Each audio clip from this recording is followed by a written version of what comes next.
The Houston Astros dynasty of the 2010s and 2020s is one of the most impactful in baseball history. It has brought the good, the bad, and certainly the ugly. And whether you like them or not, they have been around almost every postseason since 2015. During their current run, they have appeared in 8 playoffs over a 9-year span, 7 of which they made the ALCS in consecutive years. They have won 2 World Series and have shown they are hungry for a third. However, all good things must end, and today I'll be attempting to answer when this dynasty will come to an end. But before I get into the video, please consider liking and subscribing. If not, that's cool too, and I simply thank you for watching. In order to understand how the Astros got to their position of power, it is important to establish what was the precursor to their success. Following the 2005 appearance in the World Series, a series in which they were swept by the Chicago White Sox, the Houston Astros began to slip into mediocrity. Between 2006 and 2010, the Astros only managed to scrape together 2 winning seasons, and in the years from 2011 to 2013, the Houston Astros were historically bad. They became just the 5th team ever to lose 100 or more games in 3 consecutive seasons, and during that span, the Astros recorded the second most combined losses in a 3-year span in MLB history. The Orioles between 2018 and 21 would push the Astros further down if not for a shortened 2020 season. Regardless, the on-field product and results for the Astros was horrendous. The Astros underwent a few key front office changes leading to the heart of their losing stretch. On September 20th, 2007, the Astros hired former Phillies GM Ed Wade. Wade was largely credited as bringing together the team that ultimately led to the Phillies winning the 2008 World Series, a team dubbed as Ed Wade's team. Wade came to Houston at a time that a rebuild was imminent, and in order to progress the future of the franchise, Wade traded key players such as Lance Berkman, Brad Lidge, Roy Oswalt, and Hunter Pence. The players they got in return didn't play a huge role for the Astros in the coming years. Of course, there are some exceptions, but altogether, the moves that Ed Wade conducted didn't help the immediate future of the club. Wade's tenure wasn't all doom and gloom, however, as he was responsible for the development and promotion of future MVP Jose Altuve. He also had a hand in drafting Dallas Keuchel and George Springer. However, the moves he made weren't enough. When Jim Crane purchased the ball club in late November in 2011, Ed Wade was dismissed 2 days following the official sale. The firing of Ed Wade was an unsurprising move for a team hungry to win under new ownership. As a corresponding move, the Houston Astros ushered in a new age of thinking when they hired Jeff Luhnow. Luhnow was a highly regarded member of the St. Louis Cardinals front office and was responsible for much of their mid to late 2000s successes. His analytical mindset and reputation for player development was exactly what the Astros were looking for. As mentioned earlier, the Astros from 2011 to 2013 were historically bad. However, this, by Jeff Luhnow's admission, was all part of the plan. His strategies were heavily criticized, but among the biggest was the salary dumping, leading to an embarrassingly uncompetitive team year in and year out at the beginning of his Astros tenure. When Luhnow took over as general manager ahead of the 2012 season, the Astros were already in the middle of a salary dump of epic proportions, but Luhnow accelerated it beyond what was necessary. The average major league salary for that 2012 season was approximately $98 million. Luhnow was leading the charge behind the 28th lowest paid roster, only receiving $60 million.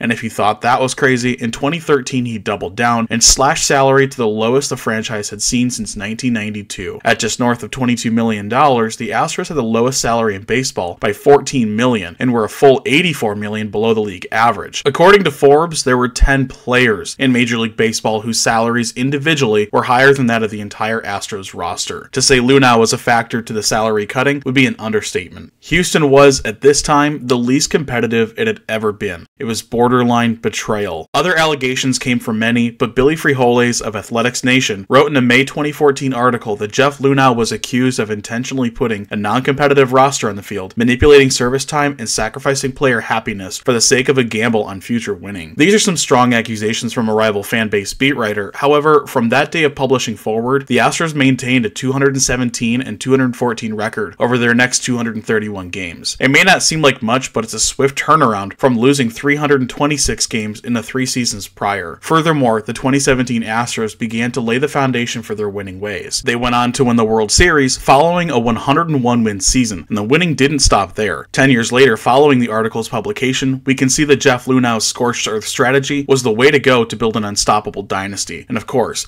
this time period for the Astros has been one that is a highly controversial one, but more on that later. Under Luhnow, the Astros acquired the key pieces for sustained success. These players on screen are the majority of the key pieces Luhnow brought in and contributed to the success of the Astros dynasty. These numbers are still not complete, as some of the players Luhnow brought in are still active on the roster, but as it stands today, the resume is undoubtedly impressive. Combined, this core of 20 players amassed 15 All-Star Game appearances, 3 Silver Sluggers, 2 Rookie of the Years, 2 Gold Gloves, 2 Cy Young Awards, and a combined 213.1 WAR. It's also worth mentioning that 17 of these 20 were on the roster for at least one of the Astros World Series titles. Though this group ushered in a culture of winning, they weren't without their own controversies. When the Astros signed manager A.J. Hinch in September of 2014, nobody knew it yet, but the authenticity of their successes would forever be a question mark, or at least an asterisk. The 2017 Astros victory is one that even to this day sparks massive debate. They were at the center of an elaborate sign-stealing cheating scandal that took place between 2017 and 2018. When the full report was revealed in 2020, the Houston Astros fired Jeff Luhnow and A.J. Hinch due to their involvement and complicitness in the scandal. MLB did not punish the players and did not make an alteration to the status of the World Series win. Instead, they played on as normal, and fans to this day contest that Houston should be voided of their 2017 World Series title. At this stage in the video, you're probably wondering, what does any of this have to do with the downfall of the Houston Astros? Well, in order to understand the state of the team right now, you have to understand how we got here and the pieces in play. Jeff Luhnow's firing is a pivotal turning point in their impending decline. His involvement in the day-to-day operations and the roster building, though some may hate it, was crucial to the success they had on the field. Now that we are starting to see some of the Luhnow key players leave the team, no matter the capacity, we are starting to get a better picture as to when the Houston Astros will no longer be a perennial postseason occupant. Luhnow's approach for stockpiling supreme talent in the minor leagues was a recipe for sustained success, even if it came at the hands of manipulating service time. This approach ensured that a core of talent would oversee many years of success and winning. With players like Carlos Correa and George Springer no longer on the roster, we can begin the timeline building.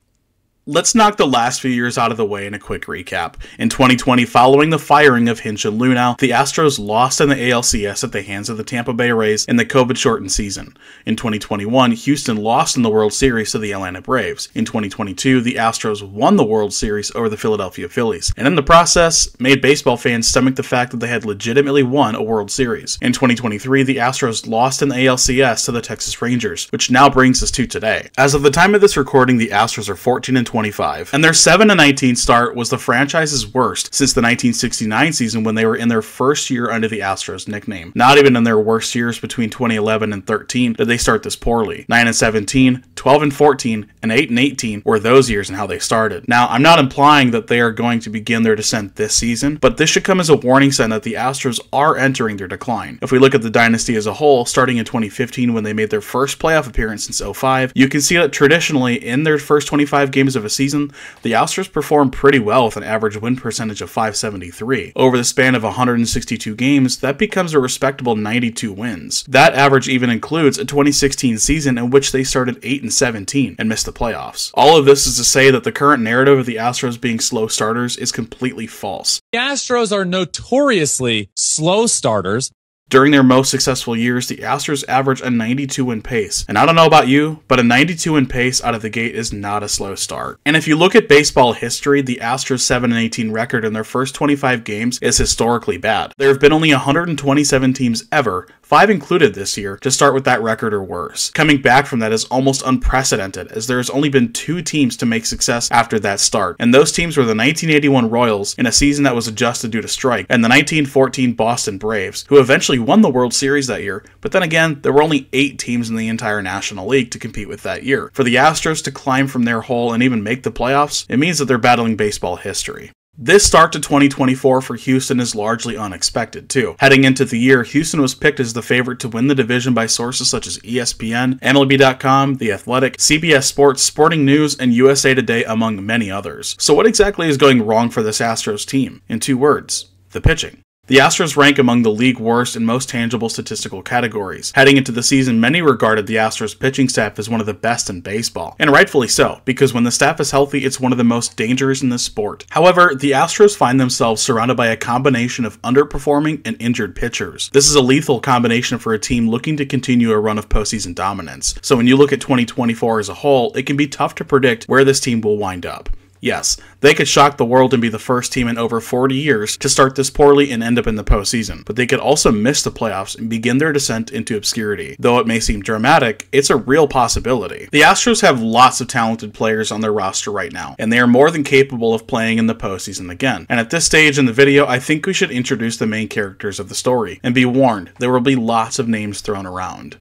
If we look at the current state of the Houston Astros contracts, or at least the notable ones according to Fangraphs, you'll see that we have two categories, the post-arbitration players and the arbitration players. To make this more digestible, I'll be using each of these categories as starting points for their own topics. And of course, I'm not an expert, nor a fortune teller, on how the future will go. I'm merely speculating, so take all of this with just a little grain of salt.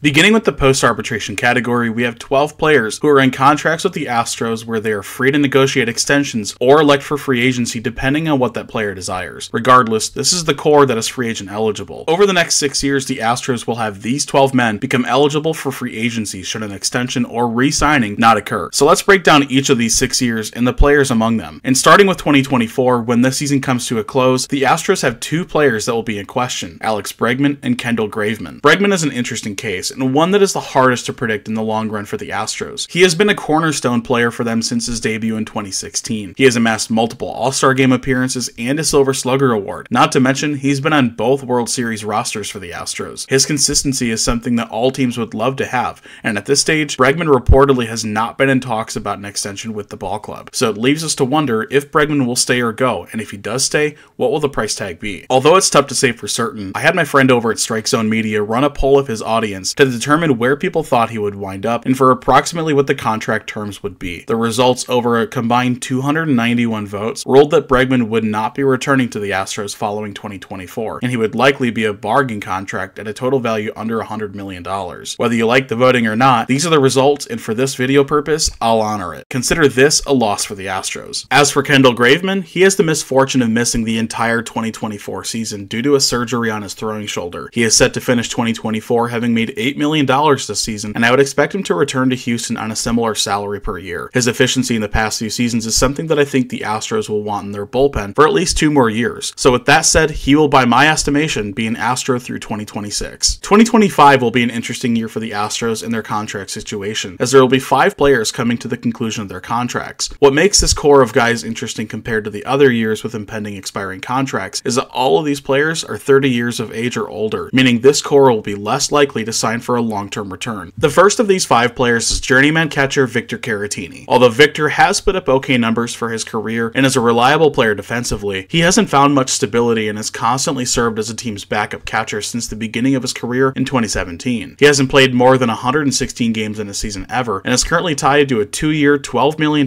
contract. I personally think that given his backup catcher status, he will be a likely trade candidate before 2025 is finished, and beyond that, I can't picture him re-signing back in later years, so we'll label this one as a loss for the Astros as well. The second player in this grouping is another journeyman ball player in Rafael Montero. The Astros currently have him locked up for $23 million more to the end of 2025. Although he has found success in Houston, I only envision the Astros retaining his services for 1 more additional year. In this scenario, he will be a free agent in 2026 at the age of 35. Ryan Presley is the third player for 2025, and his case is another that I believe will be similar to Rafael Montero's. Albeit not a journeyman, Presley has spent his 12-year career with 2 teams and was selected to 2 All-Star games as a member of the Astros. Through 2025, he is owed $28 million, and at contract end, he will be age 36. I could picture Presley signing a 1-year deal for 2026 and then retiring. And again, let me remind you, I'm not an expert on these matters. I will very likely be wrong on most of these, so take this into consideration before commenting. The final 2 in this 2025 category are some of the most interesting. Both of these men are former MVPs and are proven powerhouses, but yet oddly enough, both are on opposite ends of the radar for their Houston Astro futures. Jose Abreu, who will finish the 2025 season at age 38, is in the middle of a decline that is devastating to watch. The 3-time All-Star has gone from MVP winner in 2020, where he recorded a 3.0 WAR in just 60 games, to being optioned to AAA following a dreadful start in 2024 in 22 games, posting a negative 1.5 WAR. The Astros owe Abreu $39 million through the end of 2025, and given the recent play from Abreu, including a lackluster 2023, I can't imagine the Astros wanting to retain his services beyond his current contract. And I don't even think think it's that much of a far cry to say that the Astros may call a loss and release him before 2025. Regardless, Abreu will likely be a pending free agent, and it's hard to imagine a team taking a flyer on a then 39-year-old for 2026. So unfortunately, Abreu for this exercise will also be off the Astros payroll at the end of 2025. On the other side of the radar is a player that baseball writer Joe Posnanski put in his book titled The Baseball 100, a book dedicated to sharing the stories of the top 100 baseball players to ever live. In it, he tells a story about how this player was jaded about where he was drafted, and years later, after becoming a perennial Cy Young candidate, again was doubted. This doubt only fired him up and forced him to have another Tom Brady-esque run where he would rattle off back-to-back Cy Young wins in years in which he played. This player is none other than Justin Verlander. His Astros career began in 2017 and concluded at the end of 2022, but was later traded from the Mets back to the Astros in 2023. His contract is set to expire at the end of 2025 with a large level of complexity, with a possibility that he may actually be a free agent in 2024. Verlander has a vesting option in his contract, and what that means in simplified terms is that if he hits a certain benchmark for performance, he will have the ability to unlock another year with an already agreed upon salary. When he signed and was later traded on by the Mets, New York as a part of the trade agreed to help pay for half of his $43 million in 2024 and half of his $35 million in 2025, should his vesting option requirements be met. So what benchmark unlocks it? If Justin Verlander throws more than 140 innings in 2024, which, mind you, he has done 16 of his 19 seasons, he will then be able to opt into a 2025 season with the Astros where half of the $35 million is paid by the Mets and the other half by the Astros. It's complicated, and especially given that the 41-year-old is coming off a shoulder injury which delayed his 2024 start by a few weeks. However, for this purpose, given the history of Verlander's consistency, it's assumably safe to say that he will be back for 2025. As for 2026 and beyond, that's another story. Justin Verlander will be 43 years old at the start of 2026, and although he has remained dominant in this later stage in his career, where is the end? It's hard to determine, but by my guesstimation, it's likely that he will return to Houston for one final year in 2026 and retire on a considerably cheaper contract. Moving over to 2026, we have the loan contract of Lance McCullers Jr. The Astros signed the so far lifetime Stro to a 5-year, $85 million contract in the 2022 offseason. Unfortunately for the team, they have yet to see the dividends be paid on this contract. McCullers was injured after only 8 yet dominant starts into 2022 and has been sidelined since. He has faced many setbacks along the road back and is finally expected to come back sometime in July of this season. To say that this contract and future outlook is tough to predict is an understatement. McCullers, when healthy, is an extremely talented player, and one that should be a key piece to a rotation. However, at the end of 2026, will we see enough from McCullers to warrant the Astros re-signing him beyond the contract he's currently in? Honestly, I don't believe so. This will be a case of what could have been,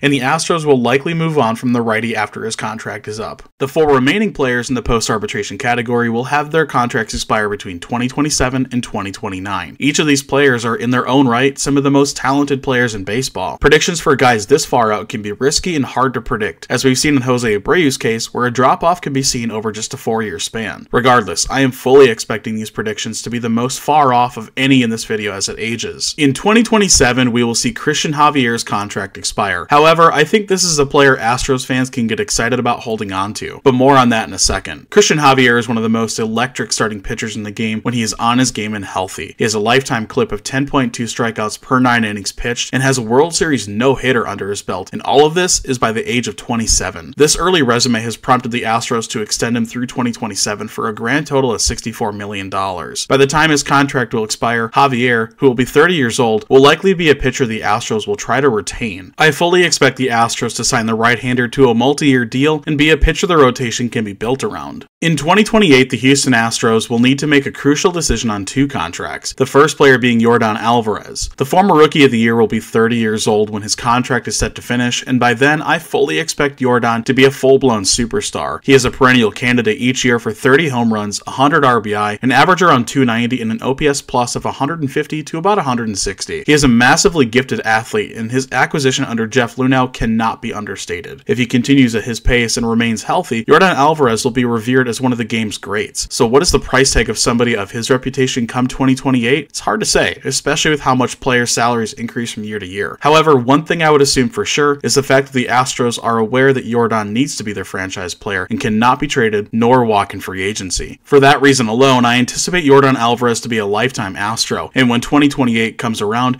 we will be fully aware that Yordan will finish his career in Houston. The second of these contracts ending in 2028 belongs to Josh Hader, a lights-out closer who found his stride in Milwaukee and has bounced between San Diego and Houston in recent years. Over this past offseason, the Astros signed Hader to a 5-year, $95 million contract, and so far into the 2024 season, it has shown to be a rough start for the 5-time All-Star. However, Hader has a history of struggling in new places, and it should only be a matter of time before we start to see the Josh Hader we all know. With that said, the Astros will have a 34-year-old version of the closer by the time his contract is up, and due to how up and down his performance can be, there's a very real chance that we will be questioning whether this contract that he is in was a good one or not. But even at age 34, and as a leverage pitcher, your better years are in most cases behind you. I could see Houston retaining Hader on a lesser deal, but I don't think that's what will happen. I believe that he will walk in free agency following 2028. Additionally, I don't think he will be tradable leading into then either. With his age and $19 million a year owed, he is pretty locked to Houston for the foreseeable future. Lastly, in 2029, we have a lifetime Astro in Jose Altuve. Of all the salaries in question, this one by far is the easiest to pick. The two-time World Series winner and former MVP debuted for the Stros in 2011 and has been a cornerstone piece ever since. For Altuve, it's not a matter of if he will stay, it's a matter of how long and for how much. However, I anticipate Altuve's final years to be with the club during a rebuild, so for that matter, we can safely draw him up as a re-signing. With all of the key post-arbitration players mentioned and digested, it is worth noting that signings and emergences of young talent is to be expected. However, this, for what it's worth, is the core the Astros have working for them right now. There's going to be tough decisions in the front office to ensure a winning culture in Houston, and the way I see it going down, I envision the rebuild sooner than later. But again, more on that later. Moving over to the arbitration players, I, for the sake of time and boring what's left of the audience, will not deep dive each player on this list, but there are a few key points I would like to run with. The first is that the Astros have a lot of talent in this grouping that can sustain great MLB careers, such as Kyle Tucker, Jose Urquidy, Framber Valdez, Jeremy Pena, and so on. And admittedly, I'm not an Astros fan, so I'm not as in touch with the bulk of these guys, but as far as I can see, this is an aging core. The likelihood of wanting to retain a lot of these players may not be all that high, and turnover in the farm system will be a focus for the Astros as they try to bring up the next core of players. Secondly, and arguably the most important in this equation, is the fact that 7 of the 14 players in this list will be free agent eligible by the end of 2026, and most of the recognizable MLB talent is on the list here. The odds that the Astros sign even 4 of these players to deals after arbitration is relatively low, but to get all 7 back is likely not to happen at all. And before I get to my final prediction and closing, you're probably screaming at the video asking where the hell the prospect mentions are. And to be completely honest with you, there's a reason that I haven't mentioned their prospects until this point in the video. It has largely to do in part with the fact that the Astros don't have a ton of up-and-coming prospects to work with and invest in. Entering the 2024 season, the Astros had just one top 100 prospect according to MLB.com. And although that prospect, whose name is Jacob Melton, will eventually be a key contributor to the Astros in the long run, it is mildly concerning that the Astros have no other top 100 players to get fans excited about. And aside from the LA Angels not having any top 100 prospects, the Astros are tied for second worst in baseball, alongside the Royals and Athletics for entries on this list. And of course, prospects aren't everything, and trades can help get you into a position where you can bolster a young core. But at this moment, the Astros are approaching the danger zone in terms of a healthy future. So the question then becomes, did the Astros make some key trades and signings to help get them into a better place to compete? I don't know, and as of right now, none of us know. The future for the Astros will be determined solely on how they can manage their expiring contracts and development of young players. If they can make the correct moves, they will be able to get out of the hole that they are seemingly heading towards. In closing, 2026 will be a huge year for the Astros, as they have a bulk of contracts already expired or are expiring by then. If mismanaged, a complete roster overhaul may be in order, and key pieces that were once seen as the future of Houston will be a story for a different team. And as of this recording, the Astros have one hell of a hole to dig themselves out of in terms of their record. We very well could be witnessing the beginning of the end for the dynasty of the Houston Astros, but 2026 overall will be the most telling year, and in all honesty is where my money is for the wheels to fall off. But that's all I have for this video. Thank you so much for those of you that got this far, and it would be awesome if you could share this with Astros fans, so that way I could inevitably make them upset. I'm just kidding. Thank you for watching. I'll see you guys in the next video. Peace.